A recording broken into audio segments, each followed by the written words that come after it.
le FBI a publié plusieurs documents prouvant qu'Adolf Hitler et Eva Braun ont fui en Argentine dans un sous-marin. Ces documents de FBI récemment déclassifiés prouvent que le gouvernement savait qu'Hitler était bel et bien vivant, installé dans les Andes après la Seconde Guerre mondiale. Le 30 avril 1945, Adolf Hitler se serait suicidé dans son bunker souterrain, et son corps aurait été découvert et identifié par les soviétiques, avant d'être vite déplacé en Russie. Est-il vraiment possible que les soviétiques ont menti tout ce temps, et que l'histoire a été délibérément réécrite? Personne n'y a pensé jusqu'à la révélation de FBI. Il semble que c'est possible que l'homme le plus détesté de l'histoire a pu échapper à la guerre en Allemagne, et a vécu une vie bucolique et paisible dans les magnifiques contreforts de la Cordillère des Andes. La communauté du renseignement le savait.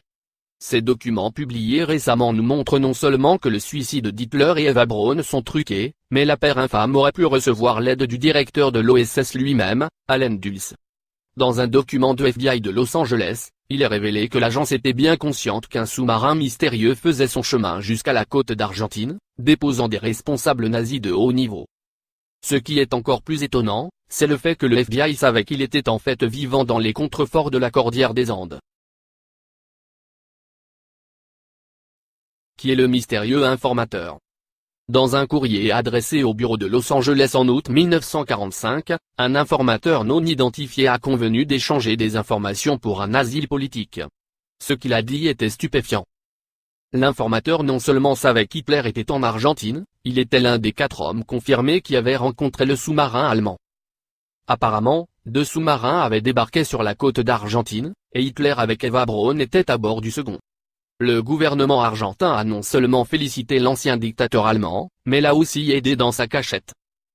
L'informateur a continué en donnant non seulement des instructions détaillées sur le village qu'Hitler et son parti avaient traversé, mais également des détails physiques crédibles concernant Hitler. Bien que pour des raisons évidentes l'informateur ne s'est jamais nommé dans les documents du FBI, il était suffisamment crédible pour être cru par certains agents.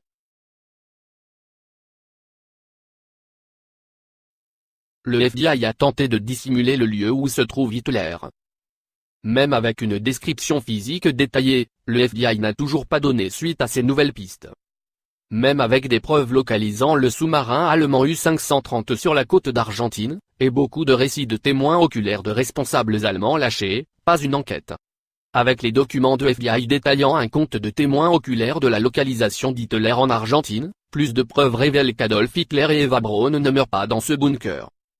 En 1945, l'attaché naval à Buenos Aires informa à Washington qu'il y avait une forte probabilité qu'Hitler et Eva Braun venaient d'arriver en Argentine. Cela coïncide avec les observations du sous-marin U-530. La preuve ajoutée vient sous la forme d'articles de presse détaillant la construction d'un manoir de style bavarois, dans les contreforts de la Cordillère des Andes. Une autre preuve vient sous la forme d'un architecte, Alejandro Bustillo, qui a écrit au sujet de la construction de la nouvelle maison d'Hitler, financée par des riches immigrants allemands. Peut-être que la preuve la plus accablante qu'Hitler a survécu à la chute de l'Allemagne se trouve en Russie.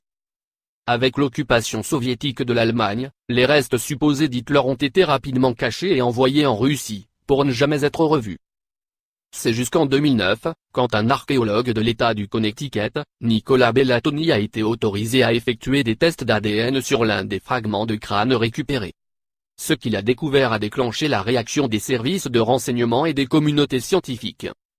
Non seulement l'ADN ne correspond à aucun des échantillons enregistrés que l'on connaît d'Hitler, ils ne correspondent pas non plus au courant d'ADN d'Eva Braun. Donc la question est, qu'est-ce que les soviétiques ont découvert dans le bunker, et où est Hitler? Même l'ancien général et président Eisenhower a écrit à Washington. Mais ce n'est pas le seul qui est préoccupé par la disparition d'Hitler, Staline a également exprimé ses préoccupations. En 1945, le journal Stars and Stripes cite le général Eisenhower qui croit à une possibilité réelle qu'Hitler vit en toute sécurité et confortablement en Argentine. Avec tous les nouveaux éléments de preuve trouvés, c'est possible et même probable que l'évasion d'Hitler de l'Allemagne a été organisée avec l'aide de la communauté internationale du renseignement. Les documents publiés du FBI prouvent que non seulement ils étaient conscients de la présence d'Hitler en Argentine, mais qu'ils ont également aidé à le couvrir. Ce n'est pas la première fois que l'OSS a aidé un haut responsable nazi à échapper au châtiment et la capture. Regardez l'histoire d'Adolf Eichmann, qui était localisé en Argentine dans les années 1960. Hitler a-t-il fui en Argentine? La réponse est « oui ».